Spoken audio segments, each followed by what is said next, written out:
Hello everyone, so the question given is monoatomic gas A having 5 mole is mixed with diatomic gas B having 1 mole in container of volume V0.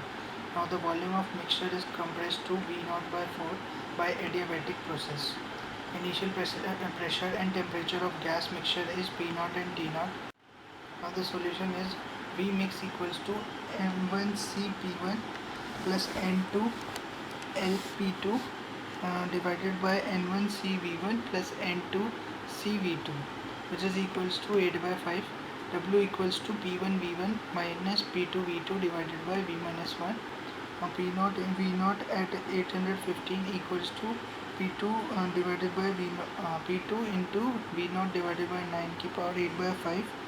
Therefore P2 equals to 9.2 P0. Omega equals to P0 V0 minus 92 P0 V0 divided by 4 divided by 3 by 5, which is equals to minus 13 RT0.